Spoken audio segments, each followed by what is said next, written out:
Bonjour, bonjour. Alors, nous sommes Bonjour. normalement en direct sur LinkedIn à partir de maintenant.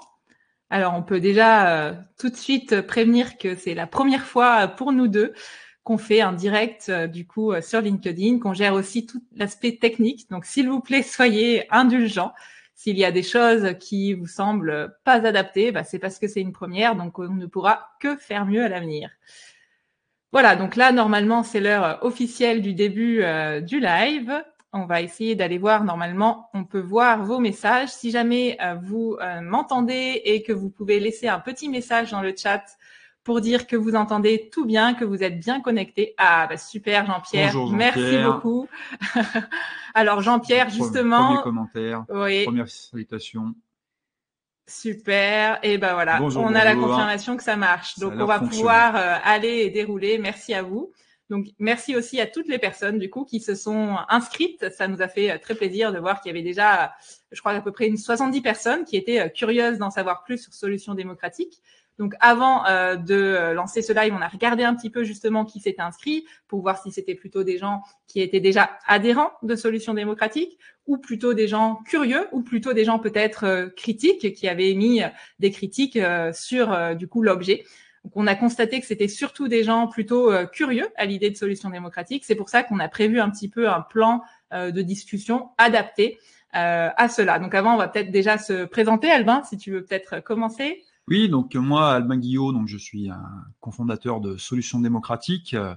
J'œuvre pour la démocratie directe depuis près d'une dizaine d'années, pour la cause de la démocratie directe en France, avec dernière action en date, les législatives 2024, donc on était candidat avec Nelly dans notre circonscription en Savoie. On avait déjà été candidat en 2022 et avec un score plutôt honorable puisqu'on a triplé notre score par rapport en 2022 et on a fait un peu plus de 2%, on a fini quatrième juste derrière les trois gros, Renaissance, Rassemblement National et le Nouveau Front Populaire. Donc on était assez contents de nous, voilà, en quelques mots pour me présenter. Voilà, et donc c'est vrai que tous les deux, on a été déjà candidats par le passé. On va vous raconter justement un petit peu cette historique parce que Solutions démocratiques, c'est une structure juridique, c'est un parti politique, un des plus de 600 partis recensés d'ailleurs en France.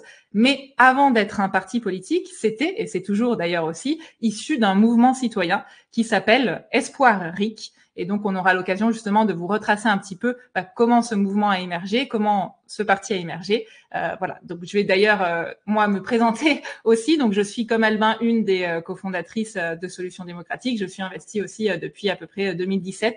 Je consacre un temps important chaque semaine à essayer de m'impliquer pour faire avancer cette cause-là, qui est donc instaurer la démocratie directe en France. On parle de démocratie directe, démocratie semi-directe, c'est des questions de terminologie. Nous, ce qu'on souhaite faire à Solutions démocratiques, c'est vraiment fonctionner un petit peu comme à la Suisse, on aime bien dire aussi, c'est-à-dire que les citoyens ont des outils pour pouvoir prendre des décisions indépendamment des représentants, sans que ce soit tout le temps, comme c'est en France actuellement, les représentants qui tranchent. Donc là, on a décidé d'articuler un peu cette discussion en trois parties. Une première où on va revenir un peu plus en détail sur ce qu'est Solutions démocratiques et Espoiric, le mouvement citoyen qui en est à l'origine. Un deuxième temps où Albin reviendra sur la crainte la plus fréquente quand on parle aux gens de démocratie directe, qui est le fait, tu peux peut-être rapidement présenter cette crainte. Oui, c'est la peur que les gens votent mal, par incompétence, par manque d'information. Donc il y a une crainte qui s'est manifestée comme étant assez redondante depuis qu'on a lancé Solutions démocratiques et qu'on a présenté aux gens. Donc comme œuvrer pour une cause comme la démocratie directe, c'est aussi se confronter à ce type d'objections. Je propose durant ce live d'y répondre en partie. Alors, je vois juste dans le chat que Jean-Pierre, merci, me dit qu'il y a des nombreuses coupures. Je ne sais pas si quelqu'un d'autre peut me confirmer si c'est le cas, pour qu'on voit peut-être nous ce qu'on peut faire de notre côté, ou si c'est juste peut-être chez toi, Jean-Pierre, qui a un petit souci. Je ne sais pas, j'ai pas le moyen moi de vérifier ça. Donc on va continuer comme si tout était bon. Si quelqu'un d'autre peut me dire, hein, si jamais il y a d'autres coupures. Donc on va Voilà, ok, super. Merci Émilie de confirmer qu'a priori, ça marche en tout cas chez certaines personnes. Désolée Jean-Pierre, je peux pas t'en dire plus, à part peut-être essayer de te connecter à un Wi-Fi plutôt qu'à la 4G, si c'est le cas. Donc, on va attaquer tout de suite sur qu'est-ce que c'est du coup, Solutions démocratiques et Espoir RIC, le mouvement citoyen qui en est à l'origine. Donc, voilà. Ok, super, merci beaucoup aux autres qui ont confirmé. Alors, pour cela, je vous propose un peu de reparcourir tout ce qu'on a fait. Donc, quand je dis on, c'est pas Albin et moi. En fait, il y a énormément, il y a pas mal de personnes derrière, des citoyens ordinaires, des gens un petit peu plus connus qui ont porté cette cause-là, qui est donc d'instaurer la démocratie directe en France. Et en fait, quand on dit ça, c'est vrai qu'il faut être précis finalement sur ce qu'on met derrière, et c'est pour ça que on a formalisé en fait une révision constitutionnelle très précise qui permet de redonner aux Français la main sur la Constitution, c'est-à-dire que si on modifie quelques lignes de l'article 89 de notre Constitution, comme on souhaite le faire, eh bien à partir de ce moment-là, les Français auront le droit de initier une proposition de modification de la Constitution à partir d'un certain nombre de signatures. Et aussi, ce seront les seuls, les citoyens français, à pouvoir décider de modifier la Constitution par référendum. Les représentants ne pourront pas les faire sans déclencher un référendum. Donc tout ça, on a formulé ça dans une révision constitutionnelle et c'est l'objet principal de Solutions démocratiques qui est de mettre en place cette révision constitutionnelle-là. Avant toute chose, et ensuite, dans un second temps, de redonner le pouvoir aux communes. Et ça, c'est Albin qui développera un petit peu plus ce point-là. Si tu veux peut-être déjà nous présenter un peu ce deuxième point. Disons que pour avoir une démocratie directe en France à la Suisse, il faut absolument pouvoir remettre les communes, nos villes et nos villages au centre de l'organisation politique, donc nos communes, et leur permettre d'expérimenter des mécanismes de démocratie directe. Aujourd'hui, c'est pas possible. On en reparlera ultérieurement. Voilà. Et donc, comment mettre en place ça? En fait, ça fait déjà bien des années qu'il y a des personnes qui sont d'accord en France pour mettre en place cela, qui le revendiquent. Pour la petite histoire, d'ailleurs, à la fin des années 80, on avait déjà donc un candidat à l'élection présidentielle qui avait décidé de s'engager pour mettre en place ce qu'on appelle un référendum d'initiative citoyenne. Et depuis, d'ailleurs, il y a pas mal de partis politiques qui s'emparent de ce sujet-là, mais le problème, c'est que c'est jamais une priorité absolue. C'est quelques lignes dans un programme et ça passe toujours à la trappe. C'est pour ça qu'il y a eu donc ces dernières années des mouvements citoyens qui se sont constitués pour dire non mais en fait c'est vraiment une priorité absolue, cette mesure-là. Il faut que ça change. Avant d'inciter à voter pour mettre en place des propositions, il faut que ça soit une priorité absolue. Donc, il y a eu, par exemple, dans les mouvements citoyens qui se sont formés, Espoir RIC, qui est donc qui s'est formé en 2021 à peu près, et qui avait exactement pour objectif de mettre en place la révision constitutionnelle que je vous ai présentée par modification de l'article 89. Et l'idée d'Espoir RIC, c'était de présenter une candidate à l'élection présidentielle de 2022 qui portait uniquement vraiment uniquement ce projet-là. Et aussi, en même temps, de faire du lobbying, faire la pression sur les autres candidats au présidentiel pour qu'ils s'emparent de ce sujet-là et le rajoutent à leur programme, puisque c'est quelque chose de totalement transpartisan. Il y aurait près de raison a priori que personne ne veuille l'ajouter à son programme. Donc, c'est ce qu'on a fait, en fait, avec ce mouvement Espoir RIC. Clara Heger était notre candidate. C'est d'ailleurs aussi une des cofondatrices de Solutions démocratiques. Elle est toujours très investie dans cette cause-là et on la remercie beaucoup. Et donc, elle avait accepté d'être candidate et elle avait réussi à obtenir, donc avec l'aide de tous les bénévoles d'Espoir RIC, 36 parrainages. Il en faut malheureusement 500, mais c'était déjà une bonne chose. Et d'ailleurs, tout le travail qui avait été fait avait permis de faire une première un peu historique, qui était qu'on avait réussi à convaincre Jean Lassalle, qui était lui candidat ayant reçu les 500 parrainages, à reprendre notre proposition de révision constitutionnelle et surtout à s'engager sur tous ses biens devant notaire, à suivre le calendrier qu'on avait défini pour lui s'il était élu président, pour mettre en place finalement cette révision constitutionnelle, ou s'il le faisait pas, à reverser ses biens à une association de son choix. Donc il l'avait fait, vous pouvez y retrouver, il y avait eu pas mal de parutions médias sur ça. On a aussi la vidéo où il est filmé, où il s'engage devant notaire, et tout ça, c'est suite à du lobbying citoyen, à un mouvement citoyen historique qui était même pas une association. On n'avait aucune structure juridique, et donc on est quand même arrivé à faire pas mal des choses. Je sais pas si Albin, tu veux peut-être nous rappeler les autres étapes qu'il y a eu. Dans les achèvements, on va dire un peu significatifs, avec assez peu de moyens. Quand on était candidat avec Nelly, donc en 2022, donc dans notre circonscription en Savoie, on avait fait un score, on avait fait à peine 1%. On avait fait à peu près aux alentours de 400 voix, autant que lutte ouvrière.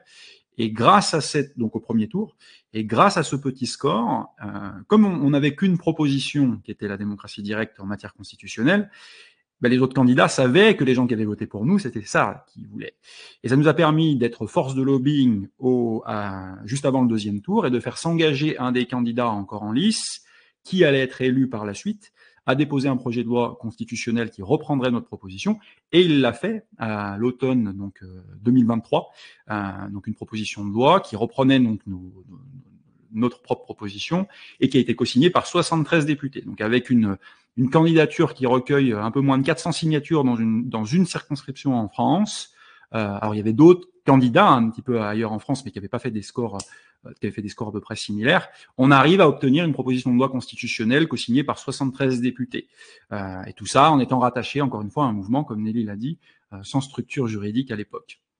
Voilà, donc entre-temps aussi, donc aujourd'hui 2024 et 2022, il y a eu d'autres initiatives qui ont été lancées par des bénévoles de ce mouvement, notamment aussi un dépôt de pétitions à l'Assemblée nationale, parce qu'on peut déposer donc des pétitions à l'Assemblée nationale qui, si elles recueillent suffisamment de signatures au cours d'une certaine période, engage un rapporteur à l'Assemblée nationale en commission des lois, dans notre cas, pour discuter de ce sujet-là et décider ou non de classer la proposition qui a été faite suite à la pétition, ou pourquoi pas d'aller plus loin dans le process. Et donc à 3 reprises, on a déposé des pétitions qui très vite ont atteint le seuil de signature pour être discutées. Le rapporteur ou la rapportrice a systématiquement jusqu'à présent classé la proposition, mais nous, l'idée, c'est de sans arrêt en fait mettre les élus face à ce sujet-là, faire s'engager parler les députés, les sénateurs aussi, pourquoi pas, sur ce sujet-là, pour que petit à petit, ça s'impose en fait dans l'opinion publique et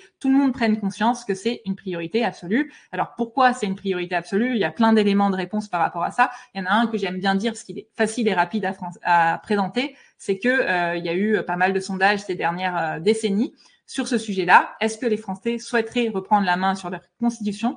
Est-ce qu'ils souhaiteraient pouvoir vivre dans un État où les citoyens ont le droit d'initier des propositions de loi, y compris pour modifier la Constitution, et surtout décident derrière par référendum de si ou non on donne suite à cette proposition-là? Eh bien, systématiquement, c'est 7 à 8 Français sur 10 qui répondent, qui sont favorables à ça.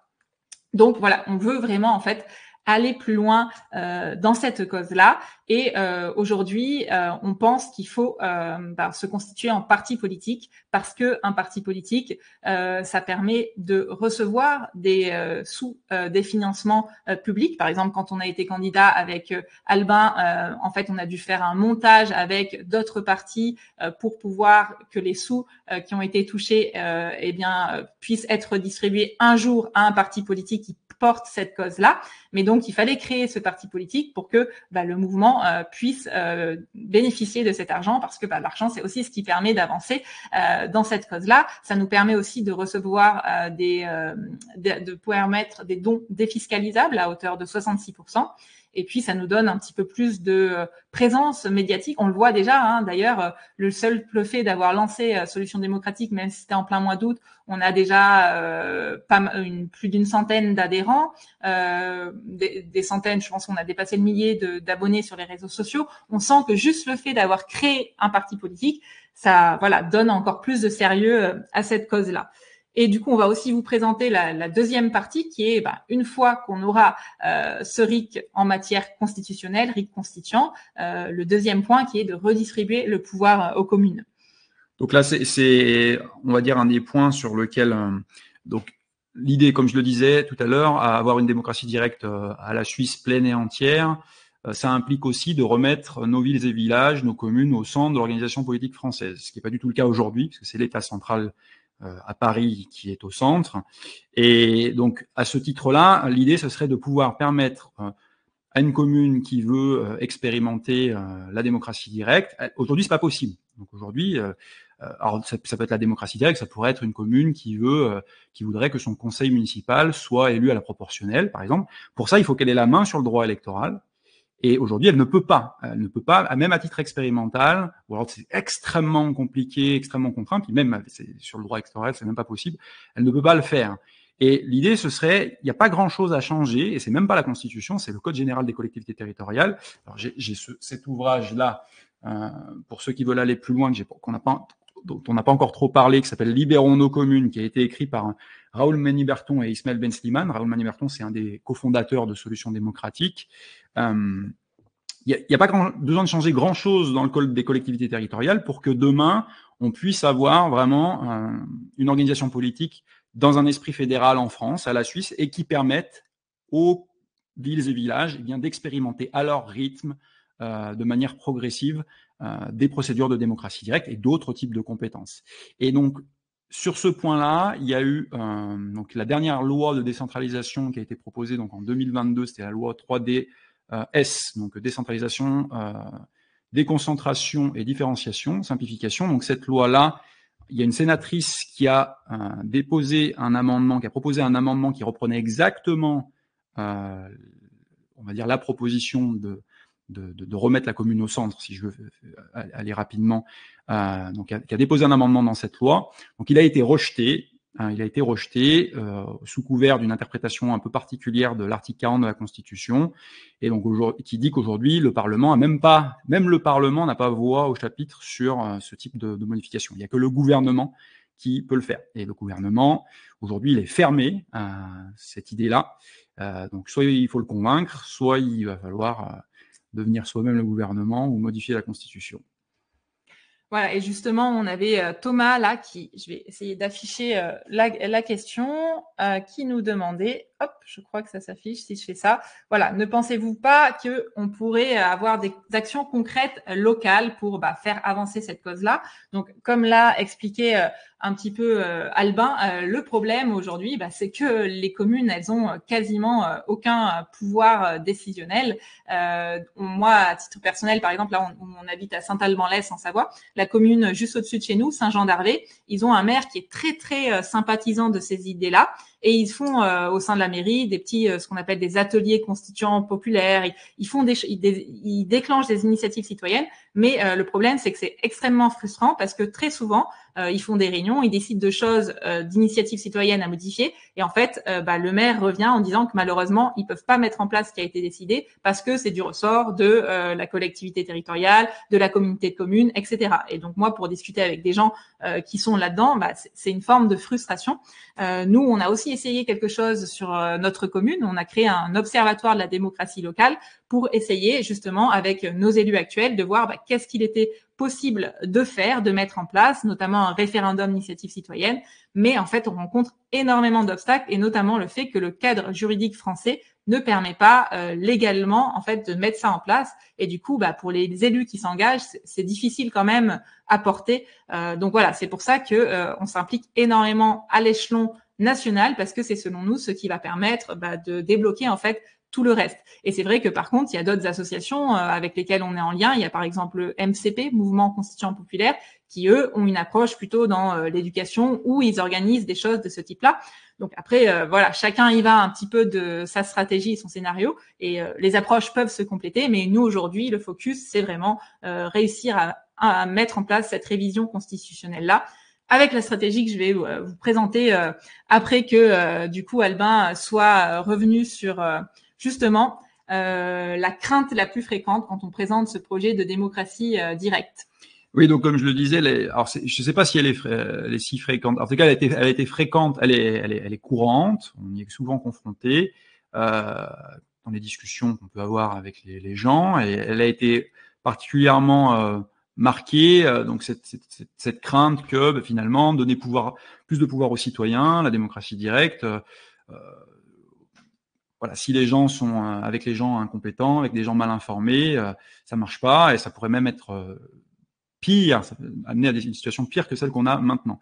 Et en fait, alors j'ai spécifiquement pour préparer ce slide, j'ai écrit un article qui, en m'appuyant sur la littérature académique pertinente, qui traite de ce sujet-là, qu'on a publié sur le site de Solutions démocratiques. J'en ai fait un post LinkedIn hier qui synthétise l'article. Donc là, je vais m'appuyer uniquement sur le post LinkedIn. Et donc il y a 7 points. Alors, il y en a sûrement plus. Je prétends pas faire le tour du sujet, mais il y a au moins 7 éléments à avoir en tête quand on est face à cette crainte, qui, à mon avis, démontrent à quel point la démocratie directe est beaucoup plus résistante, on va dire, à l'incompétence qu'on l'imaginerait, et sûrement beaucoup plus résistante que ne l'est la démocratie représentative seule.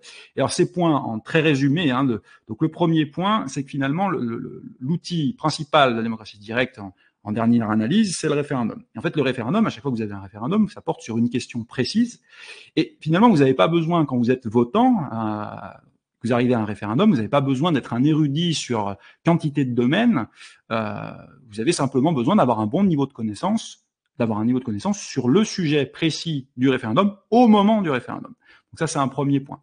Un deuxième point, c'est que la littérature académique met en évidence que les personnes qui sont incompétentes sur un sujet, quand on se sent incompétent sur un sujet, eh ben tout simplement, on tend à ne pas se déplacer et on va pas voter. Donc déjà, c'est un premier élément. Et quand on y va, ça c'est le troisième point, quand on y va, eh ben on va avoir tendance, si on n'a pas le temps de s'informer, eh ben on va avoir tendance à s'aligner sur la position du gouvernement ou de notre parti politique favori.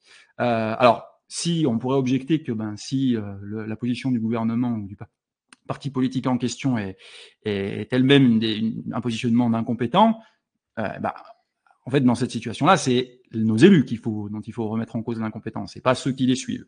Après, quand bien même vous décideriez d'aller voter, vous êtes, on va dire, le summum de l'incompétence, ce serait de se rendre à un référendum et de voter au hasard, en lançant une pièce, on tire à pile ou face. Et en fait, si c'est le cas, si vous suivez l'avis de personne et que vous avez ce type de phénomène-là, en fait, vous allez avoir statistiquement, vous aurez autant de gens qui votent pour que de gens qui votent contre. Et donc, c'est quelque chose qui a été assez bien mis en évidence. Et vous allez avoir les votes des incompétents, finalement, qui vont s'annuler, voilà, de manière purement statistique. Après, il y a une espèce donc, qui est associée à cette crainte de l'incompétence chez les votants, cette idée que la démocratie directe est quelque chose qui pourrait se jouer de manière un peu sur des coups de sang dans la rue, quelque chose qui s'improviserait. En fait, c'est pas du tout le cas. En fait, les procédures de démocratie directe, quand elles sont bien conçues, comme en Suisse, en fait, ce sont des processus qui sont longs, qui sont cadrés, rigoureux, et qui mettent véritablement à l'abri du téléspectateur moyen aspirant réformateur qui prendrait un coup de chaud ou se mettrait à râler devant le dernier scandale médiatique. Ensuite, le sixième point, avant-dernier point, c'est qu'on a vraiment un effet, et ça c'est bien documenté dans la littérature, un effet éducatif de la démocratie directe, c'est-à-dire que quand vous avez un référendum, en amont, vous avez des mois de campagne pré-référendaire, et même si vous étiez incompétent sur le sujet au tout départ, vous êtes incompétent sur le sujet du référendum à venir 6 mois plus tard, en fait, le simple fait d'être exposé à des arguments, à des débats, d'en discuter avec vos proches, vos voisins, avec les tenants de la proposition, fait monter le niveau de compétence de la population. Donc, quand on a à cœur le niveau d'éducation de la population, eh bien, la démocratie directe est un outil très très puissant pour l'augmenter. Et en fait, le dernier point, c'est la réalité, tout simplement. C'est-à-dire que les pays qui pratiquent une démocratie directe puissante, comme la Suisse, mais il y en a d'autres, eh bien, se portent au moins aussi bien que nous, si ce n'est beaucoup mieux sur tout un tas d'aspects. Et c'est quand même assez surprenant. C'est-à-dire que si l'incompétence en démocratie directe était véritablement un problème, on ne devrait pas observer ce type de situation-là. Voilà. Et puis il y a encore un dernier point, mais je vais vous l'épargner et je vous laisse. C'est le point surprise si vous voulez aller voir dans l'article. Voilà. Il y en a d'autres, mais il y en a un autre que j'ai, on va dire, retranscrit et un petit peu développé dans l'article. Voilà sur ce point, sur cette question de la crainte de l'incompétence. Ouais. Alors, j'ai vu juste ce commentaire-là. Pouvez-vous redire le nom de la commune? Alors, j'ai pas accès au chat là, mais j'écrirai dans un second temps les informations et les réponses. Le nom de la commune dont je parlais, c'est Saint-Jean d'Arvé, en Savoie. Je l'écrirai dans le chat si je peux après. Et puis là, on avait une autre question, remarque de Thomas. Ah oui, alors non, c'était pas celle-ci. C'était est-il possible de mener des consultations citoyennes en dehors du cadre légal?